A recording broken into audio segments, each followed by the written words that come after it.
That is so cool. Wow.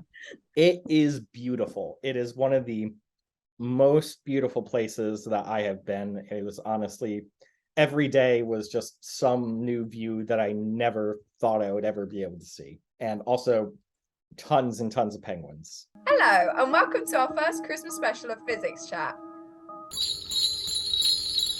Not everything has changed though, as we're still talking to real-life physicists and asking them what it's like to be a modern-day scientist.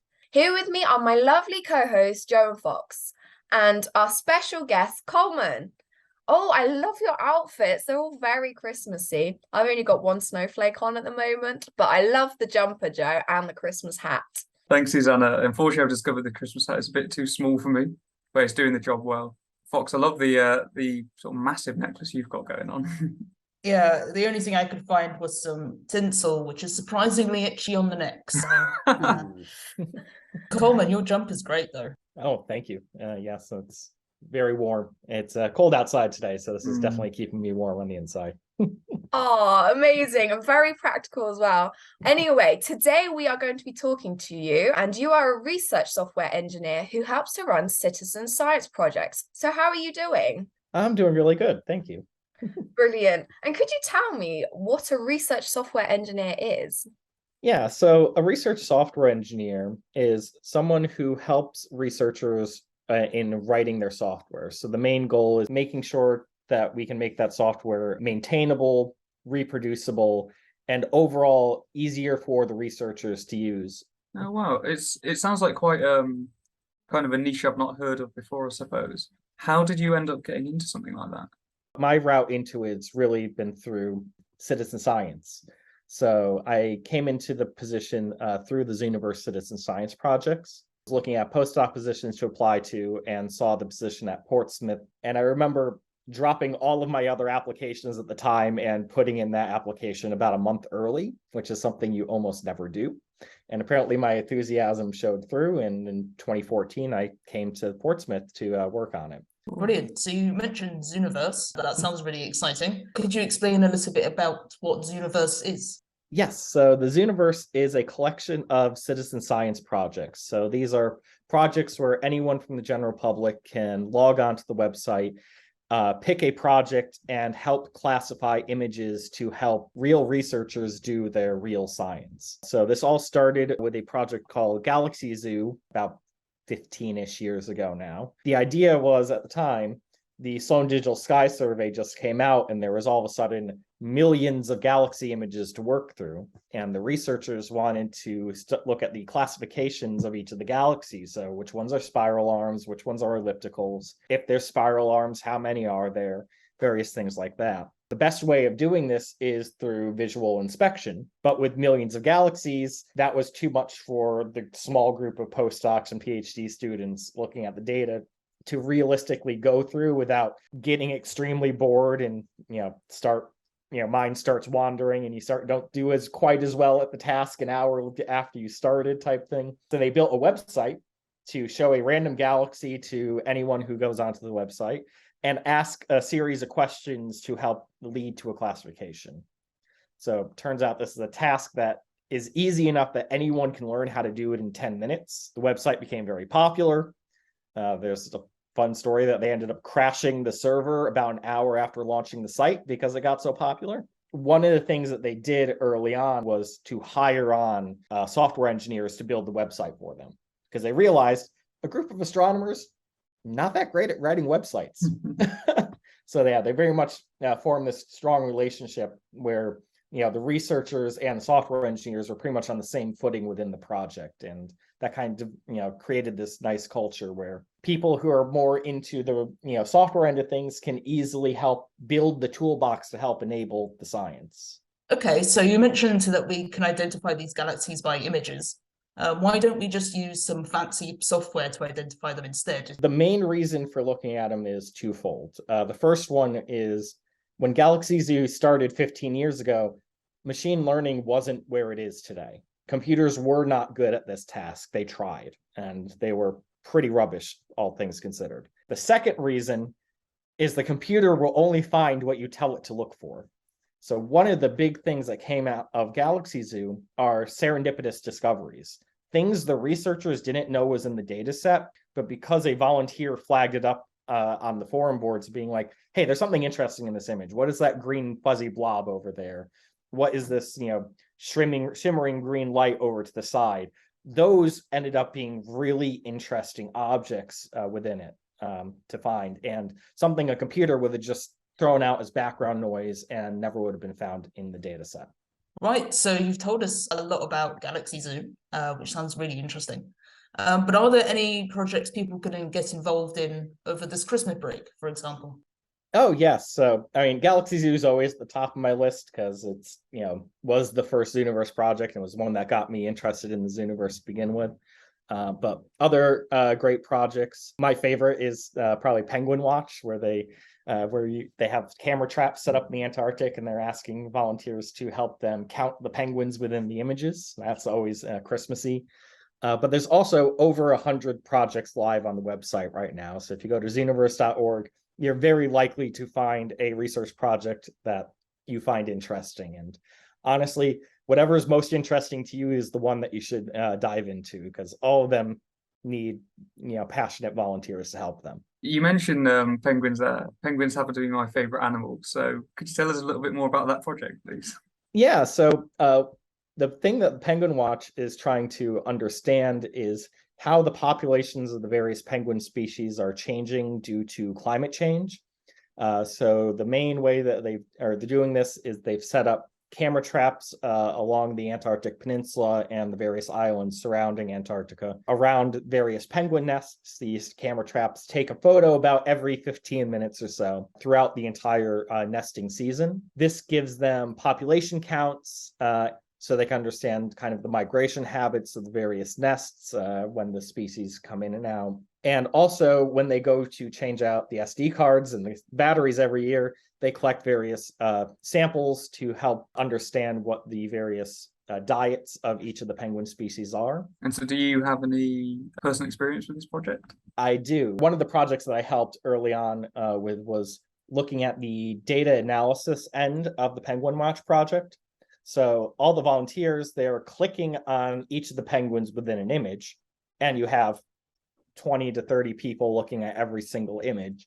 You need to find a way to take all of those clicks and turn them into essentially a head count. So how do you cluster those points together to identify where the most likely locations of each of the penguins within the images are? I helped write that software. So how do you take those clicks and turn them into a head count? And one of the cool things that the Penguin Watch project's been doing is, as a thank you to all of the Xenoverse developers for creating a platform to enable their research, every year that they've gone down to Antarctica, they've invited one of the developers from the team along, and I was able to go on that trip in 2019. That is so cool. Wow. So you've been to Antarctica then? I have, yes. That's amazing. What's it like?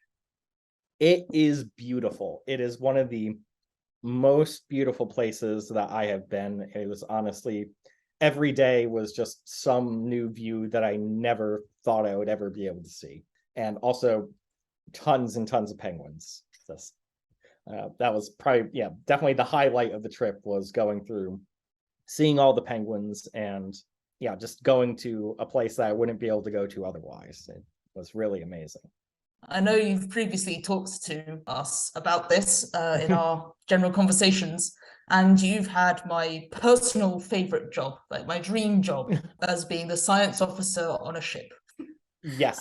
So could you tell us a little bit about that, please? Right. So the way that the Penguin Watch team gets down to Antarctica is, rather than chartering a boat to go down, they piggyback off of tourist ships that are already going down to the area. So we were part of the crew on the Ocean Endeavor, was the name of the ship. The Penguin Watch team has the deal where if they help as part of the expedition crew on the ship, they get to go down there free of charge. The only thing that they ask in return is every time that the ship makes a shore landing, that the Penguin Watch team gets off first, is allowed to go wherever they want to go.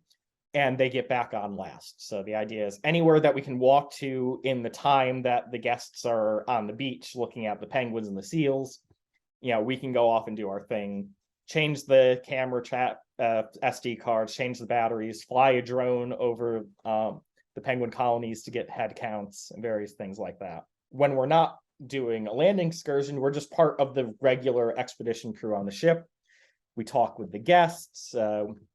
Every dinner, we sit with a different group of people, have conversations, and pretty much act as the science officers on the ship. So talk to them about science, and pretty much a 3-week-long outreach and public engagement exercise. That sounds amazing. It's not quite charting nebula, but still. No, but also it included a lot of cleaning boots. So one of the things down in Antarctica is there's a lot of biosecurity. So they don't want invasive plant species from one island moving over to a different island. So one of the things that we had to do specifically in South Georgia was make sure that there are no specks of dirt or grass seeds in anyone's boots, jackets, anything. So it was very much many hours of scrubbing boots and taking a paper clip into the little grooves in the bottom of the boot to get little specks of dirt out of them. And Velcro is a nightmare to actually clean. That sounds of someone who has experienced all of this. So what sort of wildlife did you see? And obviously penguins, but did you see anything else? Oh, yes. So at least on the penguin front, we saw every species except emperor penguins, since those are more further inland. But then for other species, we saw elephant seals, fur seals, orcas, humpback whales, various types of dolphins, many types of albatross. And those are the ones I remember off the top of my head. That sounds incredible. It was.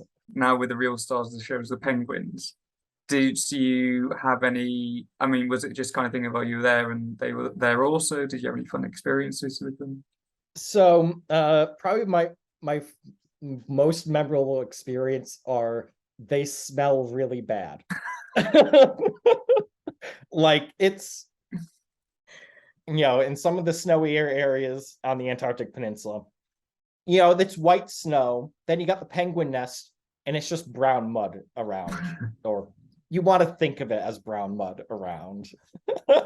So yeah, there is a strong smell associated with them. But also probably some of the more memorable experiences during one of the excursions, they were just cruising around in the little boats around the area, and there was a bunch of orcas swimming around, and one of the orcas swam directly beneath the boat that some of the guests were in, and there was an orca chasing a penguin through the water, and to escape, the penguin jumped into the boat with the guests.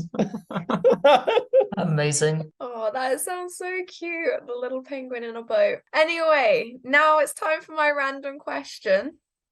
And I've forgotten what it is. So now it's time for my random question. What is your favorite penguin of all time? Oh, goodness. I would have to say the macaroni penguins, which let's see if I can find it on my mug. It's those ones right there, because they have the fancy crests. They have the giant eyebrows. I have to say I would agree with Coleman on that one. My favorite is either emperor penguins. I don't know if all penguin species do it, but emperor penguins especially seem to not only split parenting duties fairly evenly, but they also are very good at looking after their children. And then, all the crested ones just look really cool. Yep. I'm going to go a bit more specific. So I love this story. There's a penguin in Edinburgh Zoo called Nils Olav, who was promoted into the Norwegian army when they visited and decided to adopt a penguin. We'll leave a link in the description for people to read about it because it's one of my favourite stories. So yeah, I think my favourite penguin of all time is Skipper of Penguins of Madagascar, but I also think Private is really cute. So let us know in the comments section what your favourite penguin is of all time. We would love to hear from you. And thank you, Coleman, for being on Physics Chat and sharing with us all your amazing penguin stories. It has been very cool.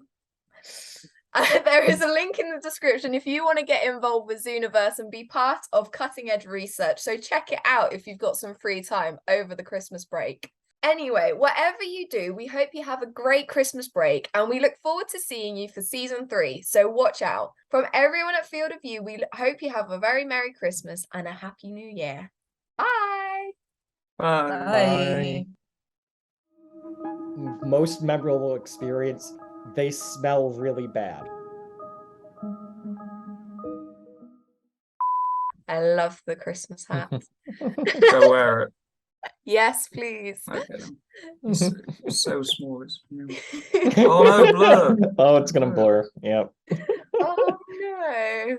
Oh, right. I'm sorry, I'm a kid from the 90s. I hear cool and I just don't think of it as temperature anymore. Just that is not the association for that word.